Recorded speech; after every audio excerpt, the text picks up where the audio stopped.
How's it going, everybody? My name's Release Radar, and for the last week, I used my Xbox 360 as my primary gaming device. Let's talk about it.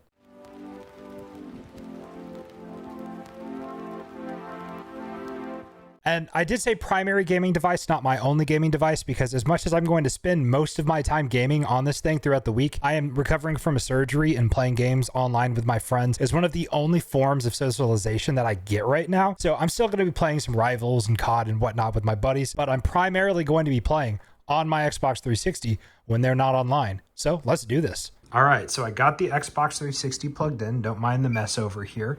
It's plugged into my 4x2 HDMI matrix, and basically what this thing is, it can have 4 devices going into it, and it can go out to 2 different displays. And I'm using this because my TV only has 2 HDMIs. So this way I can still have my ITX PC, my PlayStation, my Xbox Series X, and Xbox 360 all plugged in to this, which goes to my TV, and I can use a remote to swap between them. And this TV looks giant from where I'm standing, but it's a 65-inch 4K TV, so it's big, but it's not huge. And after doing some digging, I managed to find my Xbox 360 Tomb Raider Edition controller, and it still works. All right, so it's now Thursday, July 3rd, and I'm probably not going to be playing on the 4th of July, so happy 4th of July, everybody. But I officially spent a decent amount of time with the Xbox 360 this week, and I have some thoughts. Now, I posted a TikTok about this the other day that managed to get like 1.4 million views, which is insane to me as a small creator, so thank you guys for watching that. But the Xbox 360 is 20 years old in November of 2025. So this thing's officially considered to be a retro console, and while I grew up playing on this thing, you can really see the cracks of its age start to show booting it up in 2025. The device is loud. Just listen to this. I don't have any fan or anything on in my room except for the Xbox 360. Now, part of that probably is me having to clean the Xbox 360 because I have had this since 2010. So I've had this console for 15 years, which is insane to think about. But I actually have the video of me opening it up on Christmas. If I can find that while editing, I'll put that in the video. But this thing has been around for a long time, and it's just kind of maybe getting tired. It's loud. And, you know, another thing that I noticed is the fact that some of the games that I remember looking fantastic, if you blow up an Xbox 360 onto a 4K 65-inch TV, the games still look good, but you can see the fact that Halo 3 came out in 2007, for example. But that doesn't mean I didn't have fun. I actually played a lot of Halo 3 on this thing this week and really enjoyed my time with the game. And I even tried recording some like POV content with this new camera mount that I got for my phone. So I'll splice that in here while talking about Halo 3. But I mean, the game is old, but it's still really, really enjoyable. And it doesn't look as good as it does on the MCC, but there's aspects to the Xbox 360 build of Halo 3 that the MCC doesn't have, like the main menu screen, for example. The MCC doesn't have those classic Halo menus for Halo Reach, Halo 3, Halo 3 ODST. You just boot into those games, you don't get the menu experience. And I think that's something that I kind of missed going back and looking at these menus again. But I'm telling you something, I made a TikTok about this the other day. Those Halo 3 menu screens are some of just the old Halo menu screens. Like this right here, the MCC doesn't have these menu screens for the Halo games.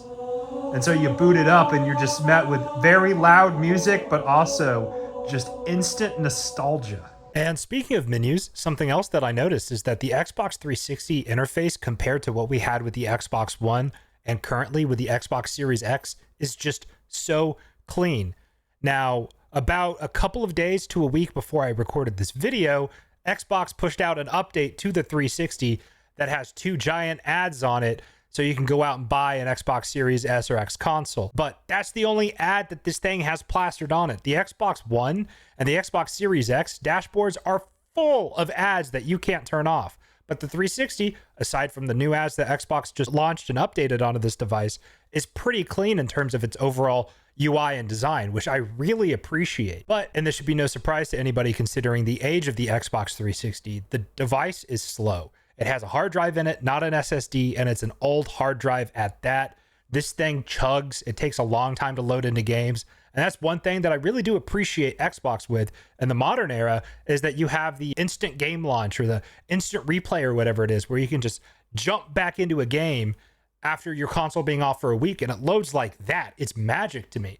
But with the Xbox 360, you have to boot it up, which takes a second, and then get to the avatar selection screen, choose the profile that you want, wait for it to load onto your dashboard, and then from there you can finally click to open a game, which takes a couple minutes to load, and then you get into the game, and then you choose the campaign mission you're going to play, and then it takes another minute to load, and then you're finally in the game that you want to play. Funny enough, another thing that I did realize is the lack of Game Pass. I only have physical copies for Halos 1 through 3, as well as Call of Duty Black Ops 1, 2, and 3. That is it. The rest of my physical copies for the Xbox 360 are in storage, and I don't have access to those. So that was the extent of my game library, aside from the few games that I had through the Xbox Live Arcade, and the Xbox 360 was the beginning of the digital era. So there are some games like Skyrim, which I do own, and GTA 5 digitally. But most of the games that I played, I wanted to go back to that experience of just being able to pop a disc in, not having a 100 gigabyte day one update, and just being able to play the game straight off the disc. So that's mainly what I did. And, 720p, 30 or 1080p interlaced at 30 FPS, I don't think the Xbox 360 can crack 60 FPS on any game. It just looks bad. I'm somebody who's used to 3440 by 1440 ultra wide on my PC at 165 hertz or 165 FPS. And on console, I'm used to 4K 60 because my TV is a 4K 60 hertz TV. So going from 4K 60 or 1440p ultra wide 165 all the way down to 720 30 or 1080 interlaced, it doesn't look that good. But once again, this thing came out 20 years ago. So it's hard to blame Xbox for the fact that their 20-year-old console doesn't look great by modern standards, but it still looks decent. Games still feel okay to play. I've been using my Tomb Raider Edition Xbox 360 controller, which I'm surprised still works. But I don't know if it's just me or if it's just the fact that I'm used to updated Bluetooth technology, but the controller, and I've tried 3 different controllers, the controller seems like there's a little bit of delay between when I move the joystick and when things happen on screen. And I don't know if that's me not realizing how far Bluetooth has advanced in the last 20 years, or if it's me just having a skill issue. Maybe it's just the fact that it's 30 FPS at 720 and that 30 FPS just feels like lag to me. I don't know what it is, but games didn't feel that smooth. And I don't remember it feeling like this when the Xbox 360 was my primary gaming device 10, 15 years ago. But it's just so funny to me that I went back 2 generations, almost 20 years of gaming to get to the Xbox 360. And it's a more efficient way to game than modern gaming because you can just put a disc in the console and boot that game up and it just works. There's no 100 gigabyte day one patch. There's no requirements for server connectivity for single player games. Every single game that I own on disc on my 360 will work as long as I maintain both the disc and the 360. So this kind of brings me into the whole stop killing games thing, which is very, very important to me because I want to be able to keep the things in which I purchase once servers inevitably go offline. End of life support for games is important.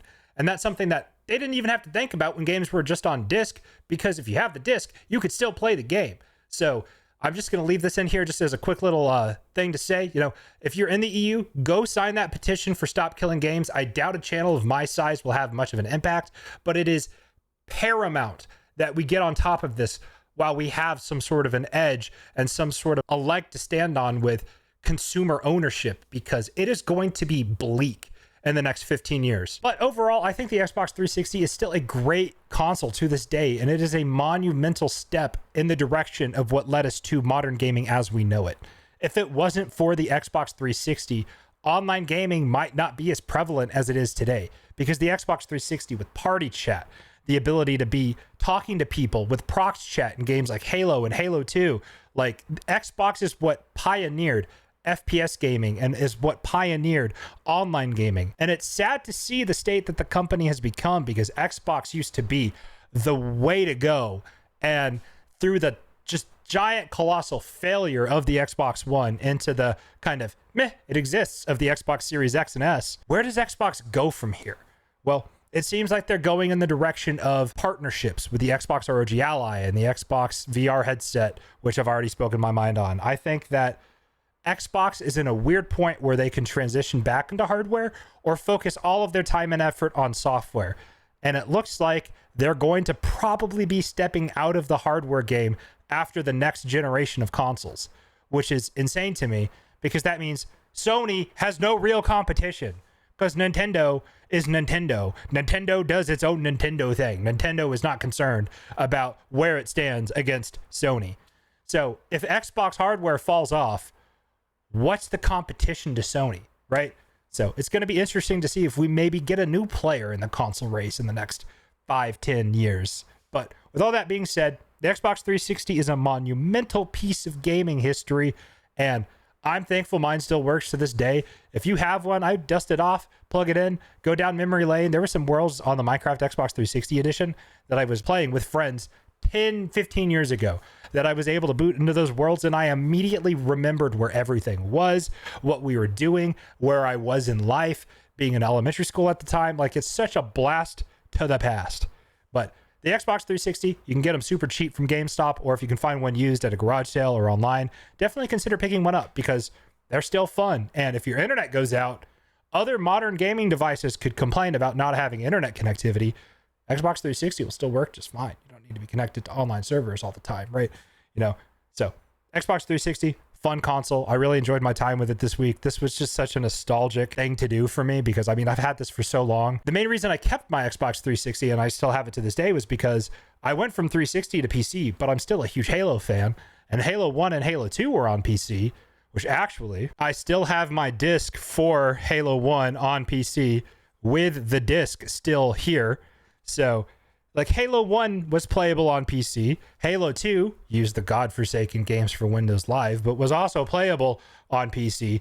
But Halo 3, Halo 3 ODST, Halo Reach, Halo 4 were not playable on PC until the MCC came out. And Halo 5 still isn't. Not that I care too much about that game. For a long time, from I want to say 2007 with the release of Halo 3 up until 2019 with the release of MCC on PC, there was no way to really play Halo on PC.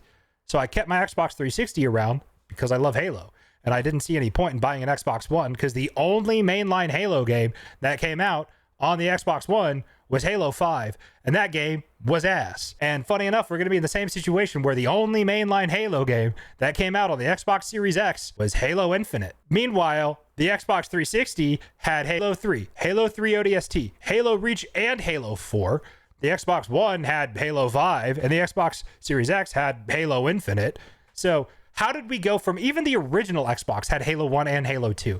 So what are we doing, Microsoft? How are you letting your golden goose just stay locked in a cage, not being used? Halo is just in a sad state, and that's just another thing that I've talked about before in the past with the Hellfire 343 thing that caused them to rebrand into Halo Studios. Still the same company, different name. Overall, I think the Xbox 360 is still a lot of fun, and I still think it's definitely worth checking out. If you still have yours, dust it off, boot it up, take a trip down memory lane. But overall, the Xbox 360, still a ton of fun, even though it is definitely showing its age in 2025. So thank you guys so much for watching. This was a lot of fun to make. Thank you guys for 1 million views on a TikTok, and I'll catch you guys in the next video, whatever I make. Peace.